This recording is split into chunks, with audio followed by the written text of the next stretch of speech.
Okay, so you have tests back. I have not yet finished updating grades in Blackboard, but that'll happen over the next day or so. So I'll get quiz grades so far put in, test grades, all that. So, something like this time tomorrow, something like tomorrow after, this time Thursday, let's say. Um, you should be able to look at Blackboard and see, your overall grade at the moment. Excuse me. And that'll be kind of what I do moving forward, like update things, in batches, right? There might be times that I put a quiz grade in real quick because, you know, I got bored or something, but like probably I'll update things, when we get a test grade, because that's when things will, maybe really change in a big way. Um, Tests on the whole were good. If you're happy with the number on the front, then I probably am too, and well done and keep it up. Don't slack off because you're happy with the way test one went. But at the same time, if you're not happy with the way test one went, like do something different, right? Doing the same thing again is probably not going to result in things going differently next time. So whether that's, making tutoring part of your weekly routine, or coming to office hours, or changing up what you do in class, or how you do homework at home, or whatever.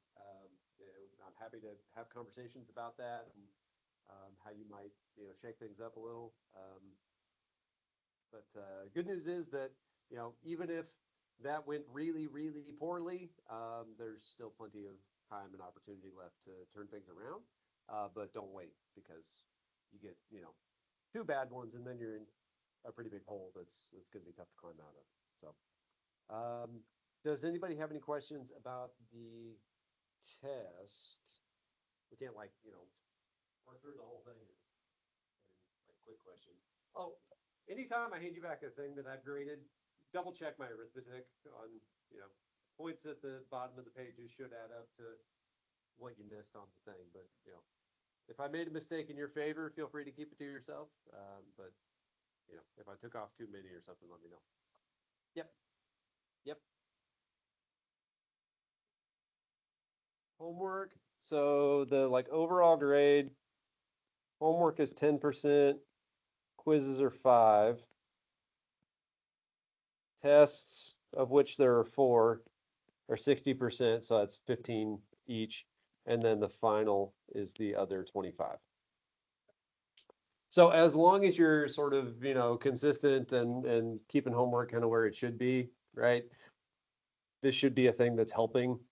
We've got, I don't remember what the exact number is, 35 or something homework assignments. So, if there's one that's just really eating your lunch,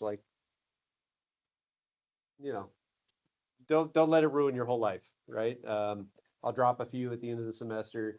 Um, Again, same with quizzes. If you're here and doing what you should be doing, you have some that aren't going well, that's probably going to work itself out.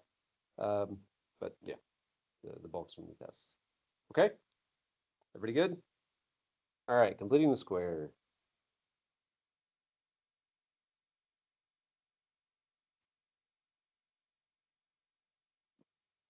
Okay, so we did kind of rush through that one-on-one C. I should have a copy of this in front of me.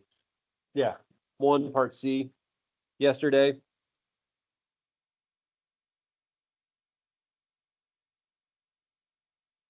Let's maybe real quick just walk back through that. So the first thing to notice here is this leading coefficient of 2. If you think about how that's going to affect what we're trying to do, which is factor this as a perfect square,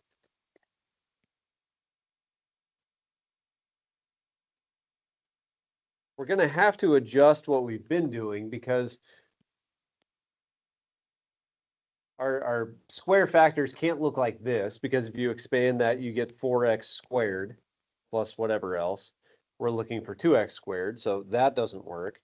If I try to decompose the 2x squared into something like the square root of 2 times x, I mean, we could probably just get a sense for the fact that that's not going to be very pretty, right? Like that's probably going to get kind of weird. So instead of dealing with either of those, possibilities, what we do is just hold the 2 out of everything.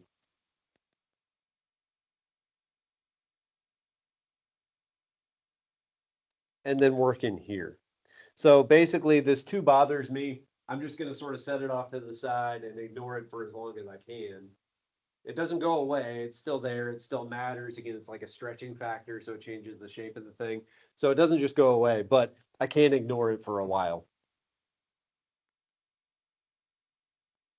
Now, inside this set of parentheses, I'm just going to do the sort of usual completing the square thing by breaking that b term into 2 equal pieces.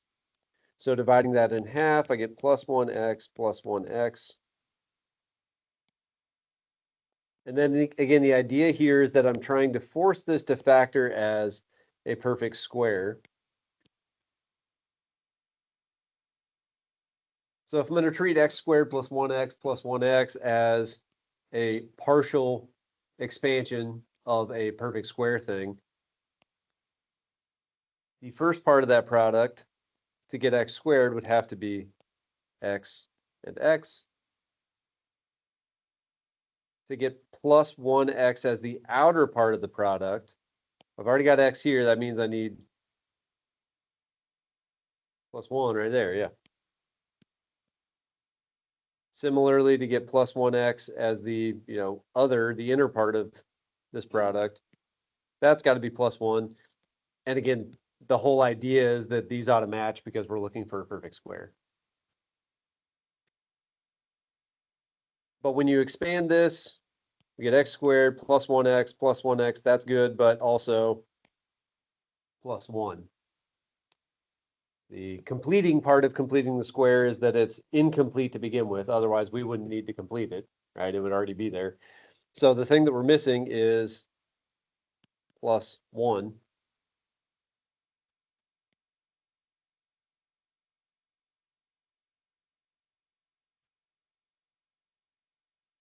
Basically, what we're doing is borrowing 1 from that -8. You can write that as plus 1 minus 1 because then those cancel and we aren't changing anything. Or if you can see it as, again, borrowing 1 from -8, what's going to become, or what's going to be left over out there is -9.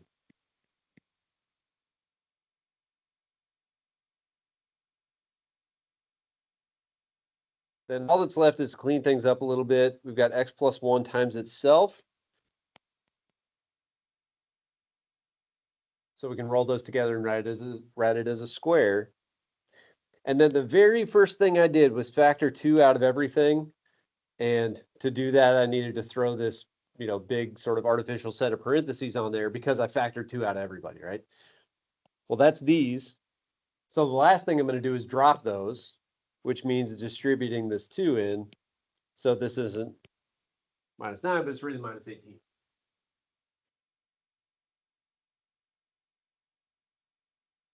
That's that thing factored as a perfect square with, again, some leftover stuff on the outside, but that's that vertex form thing. Okay. Well, let's talk about that. Because yes, you can do this with any old thing you want.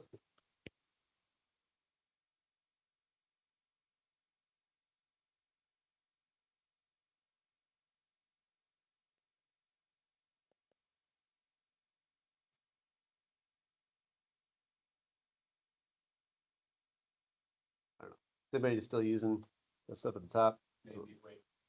You get the 1 on the Here? yeah. Okay, so x squared plus 1x plus 1x comes from x plus 1 times x plus 1, right? You okay with that? Yeah.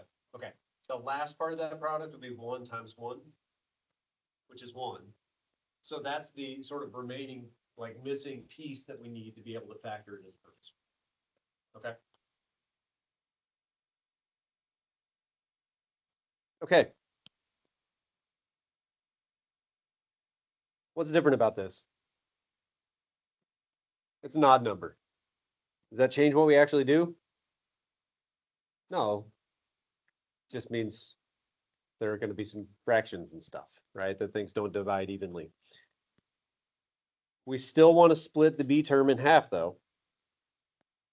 The only difference is that half of 5 is 5 halves.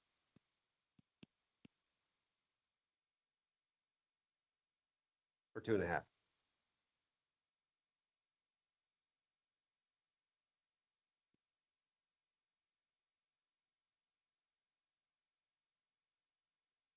But again, if I think of that as a partial product from a binomial expansion, approach it in the same way, right? Don't be scared of fractions. It's fine. They're just numbers, right? To get x squared from multiplying these would have to be x and x. To get 5 over 2 times x from this product, what needs to go here? 5 over 2.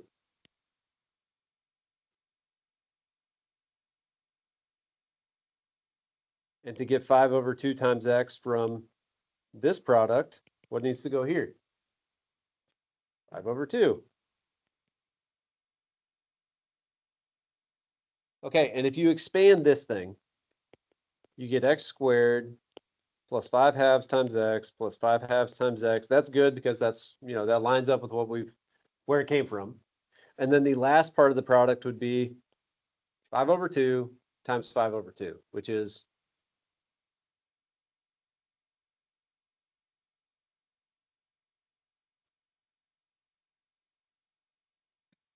how you multiply fractions. Yep. So 25 over 4.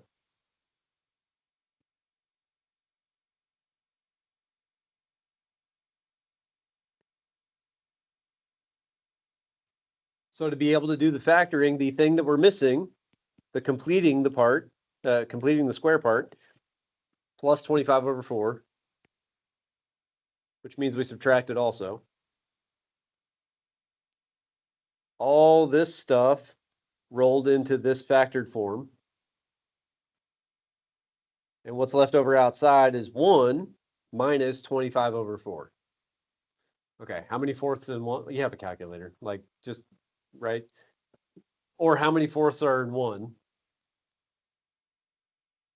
Minus 25.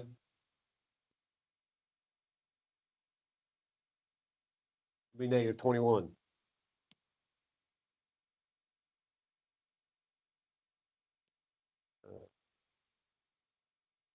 Okay, so this would be x plus 5 over 2 squared minus 21 over 4. So Emma, I think your original question was something like, is anything different if the middle term is odd? The answer is no, except that it means you got to do fraction stuff.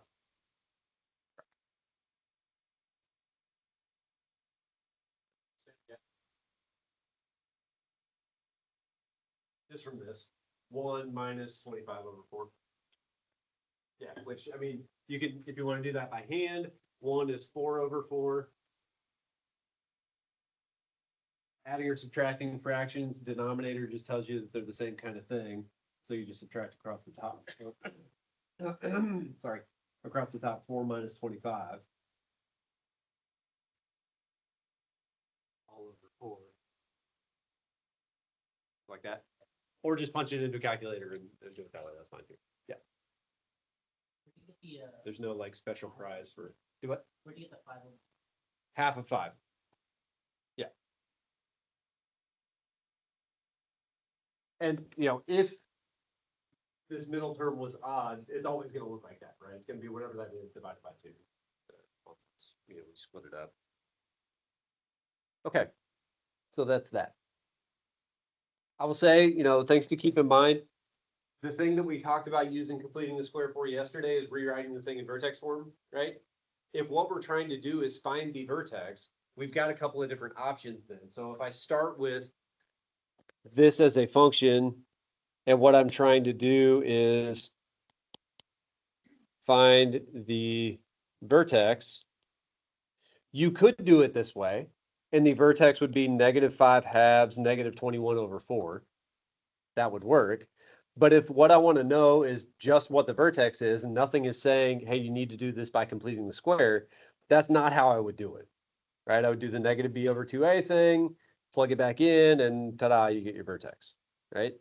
So we have more straightforward ways to answer the question if what we're trying to find is the vertex, which is probably the thing we're going to see more often, right? Again, the completing the square thing, will come up on there'll be like a test question about it. I probably won't make it get this kind of messy, but it is a technique that we need. But finding the vertex of a quadratic is more applicable. Like that's a thing we're going to do more frequently. Does that make sense? Okay.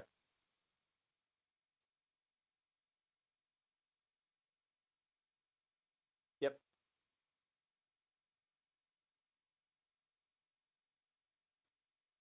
Just think of it as transformations.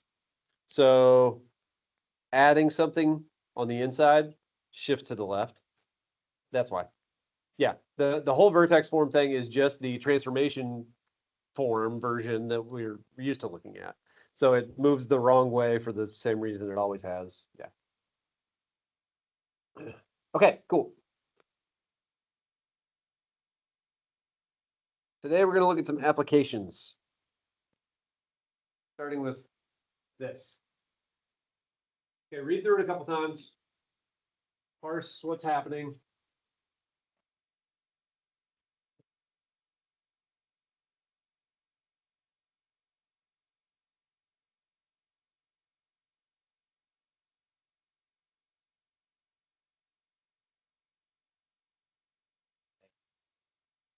I don't know. Some people are just bored to be in the position they're in.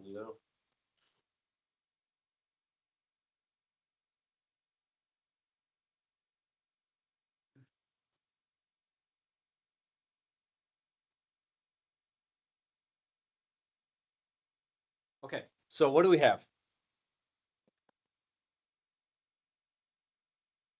Our star quarterback, Chuck McFootball, throws a pass to his wide receiver so that the height of the ball in feet can be modeled by this function, where x is the horizontal distance in feet from Chuck. Okay, what does all that say?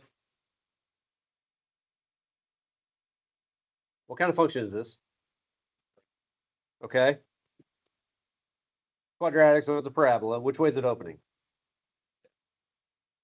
Down because the leading term is negative. Okay, so that looks like that. What are x and y? Okay.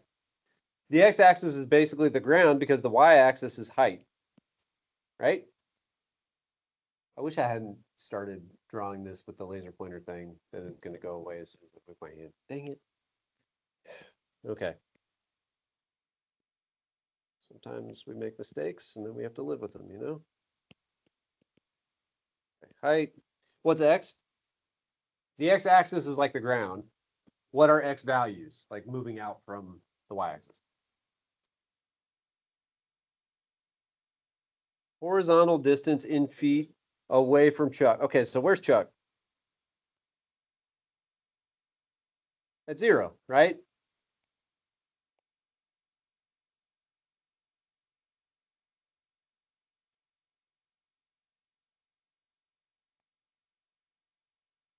Got a look of grim determination on his face.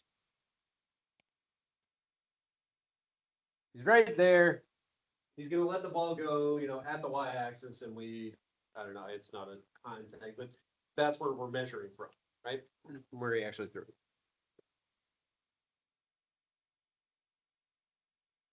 it. Okay, what kind of function is it? I know I already said this, but quadratic and opening down. So that's going to look something like that. Okay. What's the maximum height of the ball? How far did the ball travel when it reached its maximum height? And from what height did Chuck throw the ball? These are all things that we can find at this point. Where do they show up here? Just on the picture, like not coordinates yet. Just where are those things? The maximum height of the ball. Where do I look to find that? The vertex. What about the vertex? The y-coordinate.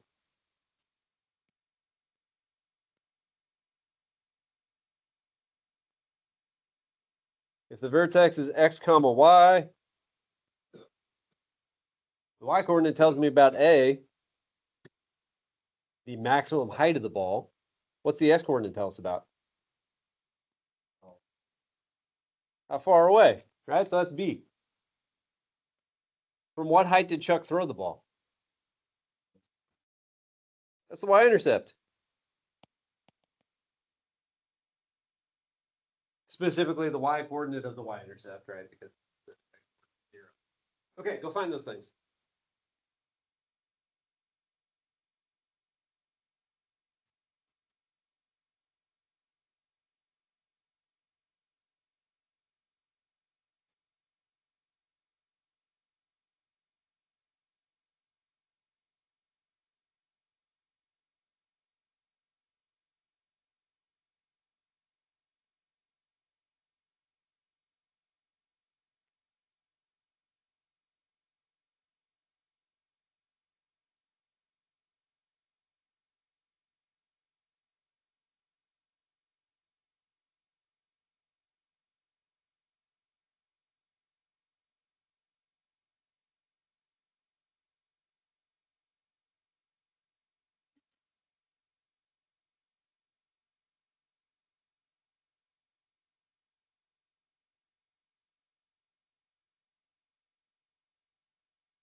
That's not, I don't know what the answer is, but it should be something that seems reasonable.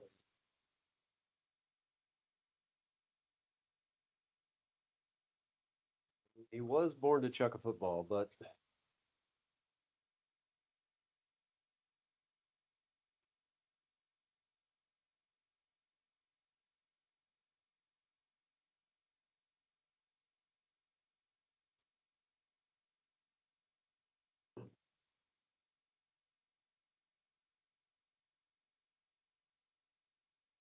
where does a y-intercept happen? Yeah, I don't remember how to get that. See it on the graph here, but that's cheap. It's probably not gonna be, as accurate as you, but where does a y-intercept happen? What does every point on the y-axis look like? So I'd say the y equals 0. Say, or 0. Think about it. Okay. Yeah. I'm saying something like that. But Okay.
So from I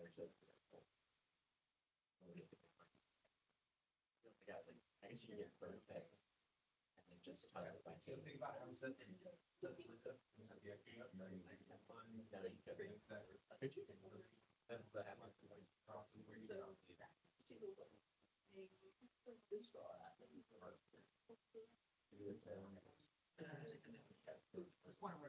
Right, yeah, sure. So everyone actually.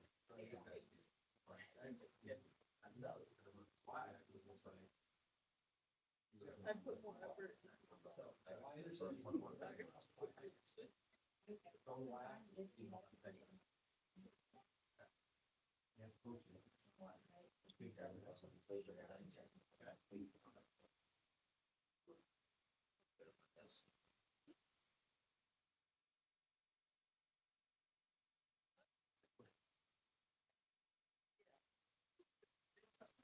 Okay, what do you want to start with? We need to find the vertex for sure. How do you want to do it? Our choices are the negative b over 2a thing or completing the square. Okay, so the negative b over 2a thing. Negative b over 2a gives you what? Right. But what is that? Negative b over 2a is what? I mean, Bro. like in general, like what is this telling us about? The egg. Okay, the x coordinate. So negative b over 2a is going to give us the x coordinate, which is b, right? Distance traveled. Okay.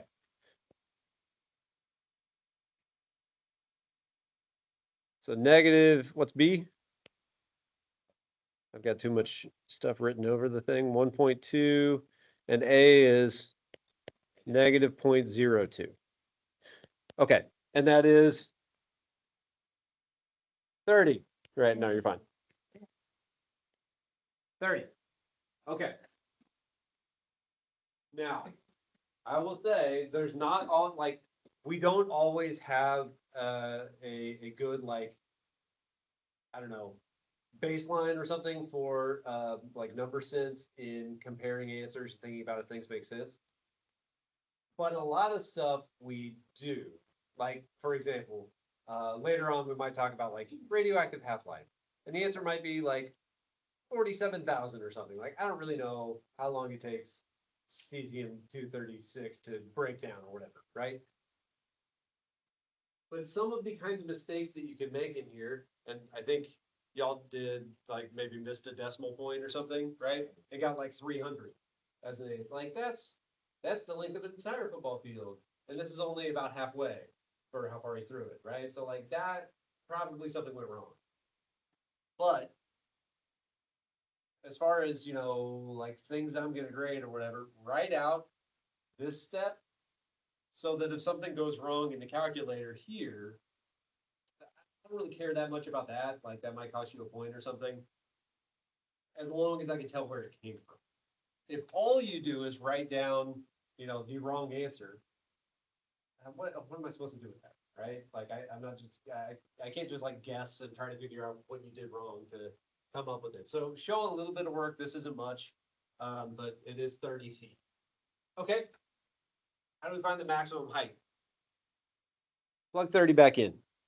So h of 30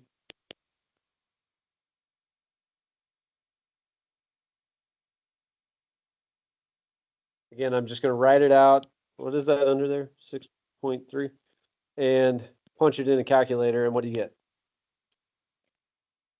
24.3 feet.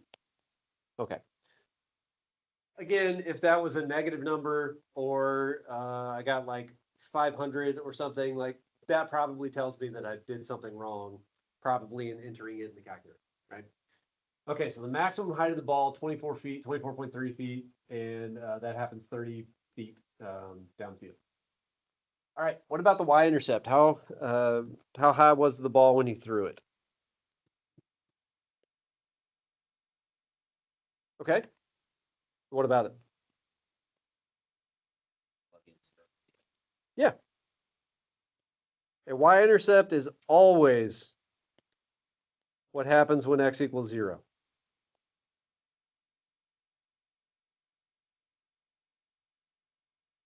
An x-intercept is always what happens when y is 0. A y-intercept is always what happens when x is 0. Because when we formed the plane in the first place, we took an x-axis number line and a y-axis number line and we crossed them at 0, 0. So if you're on one of the axes, the other coordinate is 0, right? So just plug in 0. 0 plus 0 plus 6.3. 6.3 feet. Which in the standard form thing also happens to just be what C is. But more generally, this is how you find a y-intercept. You plug in x equals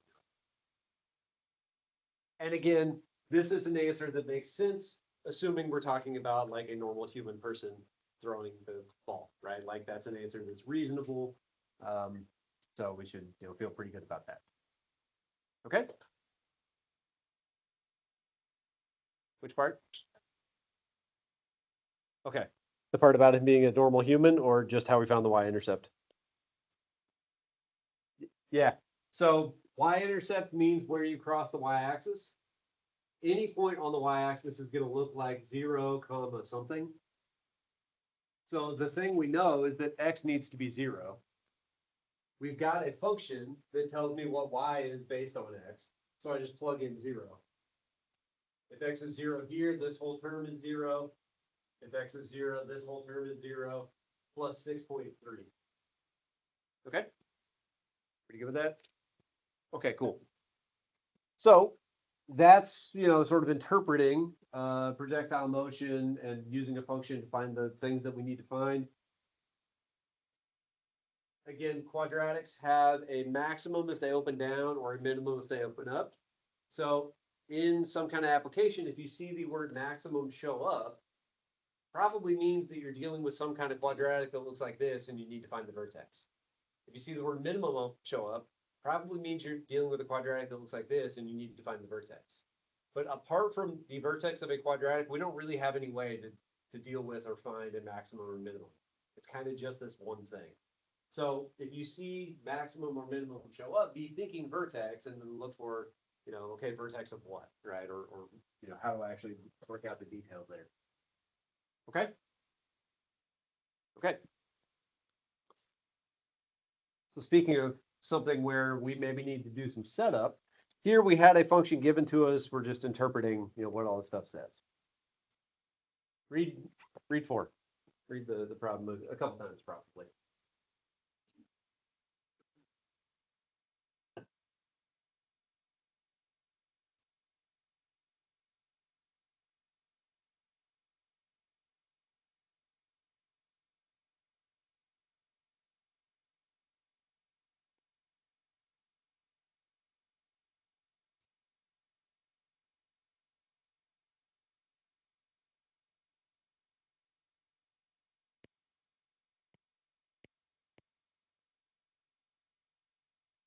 Okay. So Farmer Ed got one of those cool straw hat things. Wants to build a fence around his garden. There's some, I don't know, lettuces or something that he wants to fence in so that the confounded rabbits don't get to it. What's a rabbit look like? That or something? Okay. I don't know.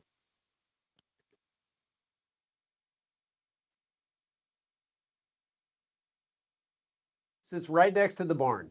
He's got 100 feet, 158 of 100 and, thank you.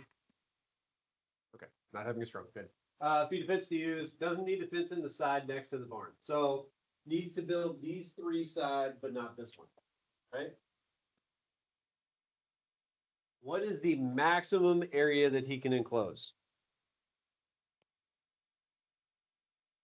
What are we going to be finding?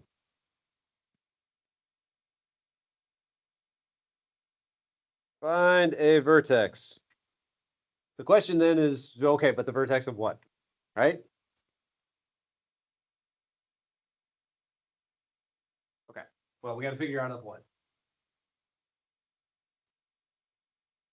This is called a constrained optimization problem, where we're trying to do something as efficiently as we can, but we have some restrictions we need to work under, right? So he's got 180 feet of fence already out in the barn or whatever. And by golly, he's not making another trip to Lowe's because, I mean, y'all may not have discovered this yet, but the second trip to Lowe's is not fun. And if it comes to the third trip, just stay out of my way because I'm not having a good day if I have to make that third trip. Especially if it's plumbing. Okay, anyway, he's got this fence. We're going to work with the materials that we have. So the perimeter, the distance around the outside of the fence is going to be how much? 180. We want to build this garden as big as he can, but without making a second trip to Lowe's. That means we're going to use every bit of the 180 feet of fence that he has already, right? So the perimeter is 180. The area is the thing that we're trying to maximize.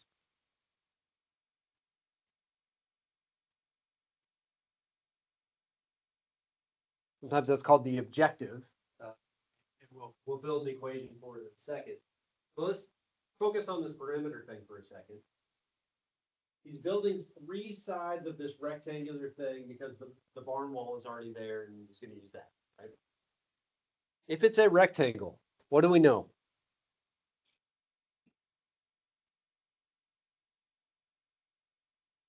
Okay, one side is maybe different than the other two, but the other two, the ones that I've drawn this way, if it's a rectangle, are the same, right?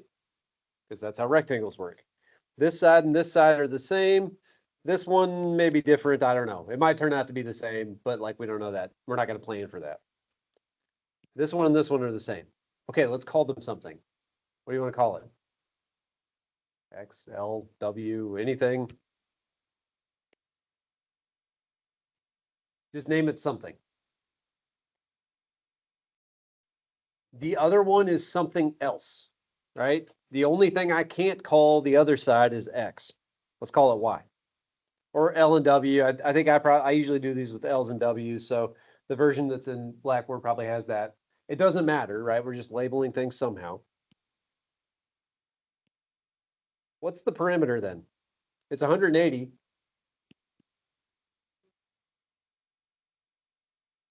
X plus Y plus another X, right?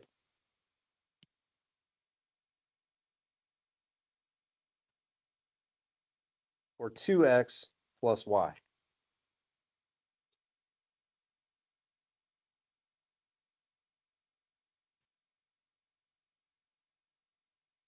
I'm going to pick this up and move it somewhere else. Okay. What are we trying to find again? Maximum area. What's the area of that rectangle? Yep. And the way you find it, because it's a rectangle, is length times width, or X times Y. Okay. So on one hand, 2X plus Y adds to 180. And what we want to do is figure out what X and Y need to be so that that area is as big as it can possibly be. Because, imagine, if he made a like really long but skinny fence, right? It's only a foot apart, but really long.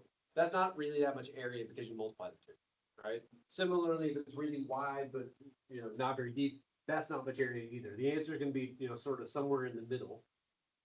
We're trying to figure out where that is. Now, what we have are 2 equations involving 2 things we don't know. So what we're going to do is figure out how to write one of these things in terms of the other one. If 2X plus Y gives you 180, then Y is 180. How'd you move 2X over? Correct. Well, that makes sense. Y is the third side, right? I had 180 feet of fence. I built 2 things that I'm calling that are linked to X. 180 minus 2X would be whatever's left over for the other side. If things are equal, that means they are the Same. If they're the same, I can write one where I had the other one, right? It means they're interchangeable. So where I had y here, I can replace with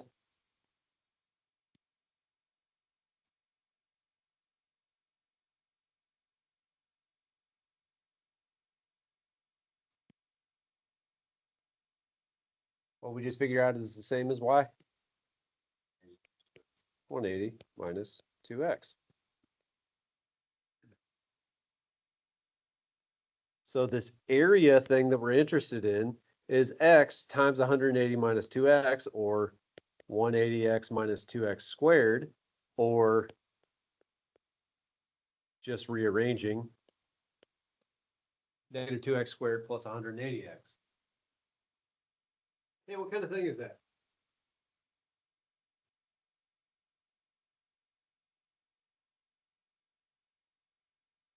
The parabola, x squared, right? So it's quadratic. Which way is it open? What are we looking for? So we've got the area as a function of the side length that is quadratic and opening down. I don't really know what I'm counting anymore.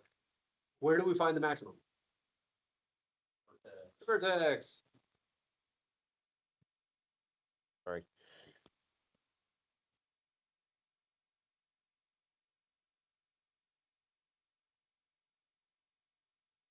Okay. Where is it?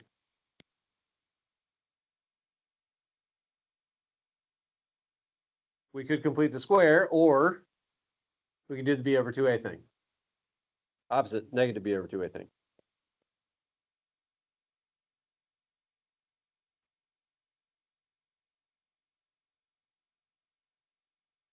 All I really need here is the number, right? I need the numeric value for where the vertex happens. So negative b over 2a is probably going to be the quickest way to get there.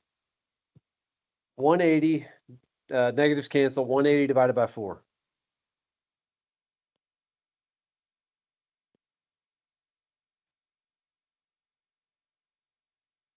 It's a negative built in to the formula thing here, and then a itself is negative. Also, keep in mind what we're doing. We're finding the thing that we called x, which is how long one of those sides needs to be, right? So again, be thinking about, like, does this make sense as an answer? We had 180 feet of fence to start with. We just found out that to get the maximum, the side that we called x, so this one, need to be 45 feet long. Does that make sense in context? Sure. Use 45 and then 45 again. There's some left over for the third side. Okay. This can't be negative. It can't be, bigger than 180, because then there's nothing left over for the other sides, right? So again, we have like some amount of number sense we can use here. The sides labeled x need to be 45. What about the other side then? Okay.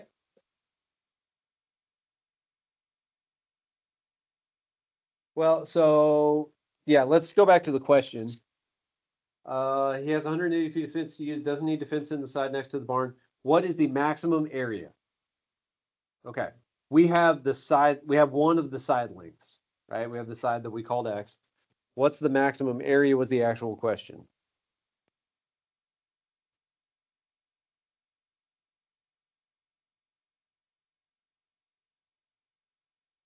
This is a question, put you in with a question mark. So yeah, take that and plug it into A.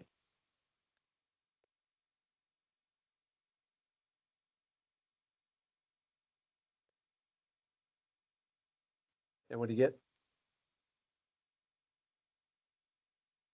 4,050. These were feet, so this would be square feet for the area.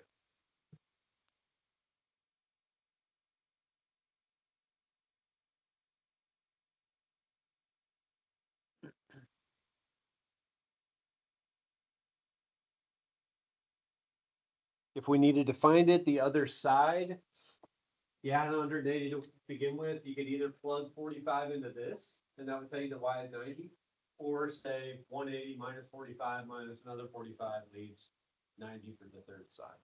right? Here, the question didn't actually ask for the dimensions, but you may see some where it, says like what dimensions give the maximum area. That'd be 45 by 90. Okay. Is there a formula for this, or we're gonna have to? So the idea, it's not a formula so much as an idea. Figure out the perimeter based on, and I'm using perimeter kind of in scare quotes, the amount of stuff that you're building, right? So figure out how to write that in terms of how you've labeled your diagram. That's probably a good first step. If you don't already have a picture, draw one. Figure out how to label stuff so that you can write this down, your constraint equation. And then the area is length times width because it's a rectangle, right? You can do this with other geometries as well. For right now, pretty much what we can handle would be the rectangle thing. So you just make this substitution and then end up with a quadratic thing and find the vertex. So look at the example 5 there.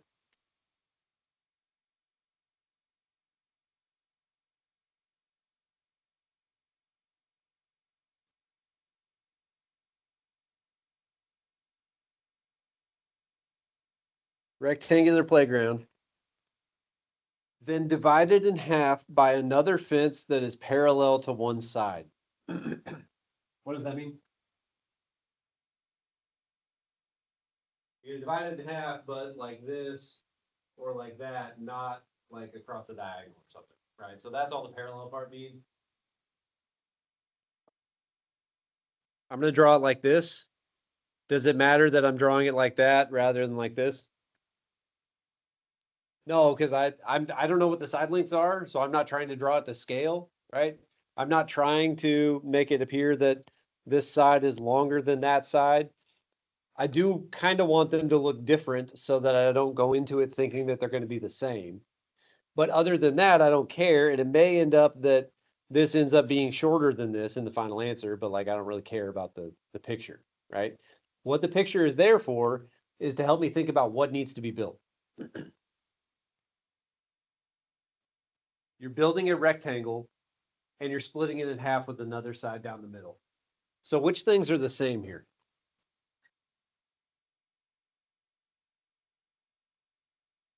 Those are the same, right? So those get the same label. Call them X or Y or L or W or whatever you want. Those are all the same. And because it's a rectangle, these are the same too. They're not necessarily the same as the ones running up and down them. So call them something else. I'm using L, so I'll use W there. What's the area of this whole thing then? It's a rectangle, so length times width. The constraint, the perimeter, right, is the amount of fence that we have to work with. What do we need to build out of it?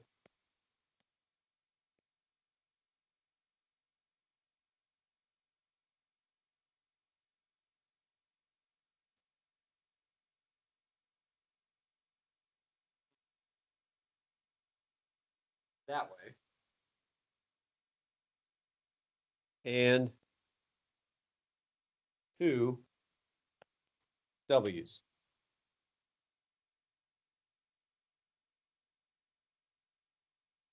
So take this and solve for one of these two things. It doesn't matter which, just solve for something.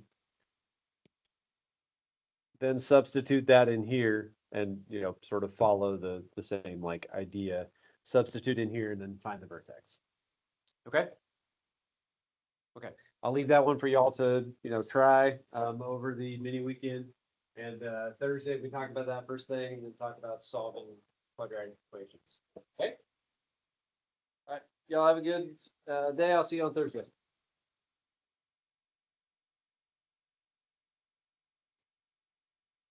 Everyone got tests back, right? Nobody came in after I did that.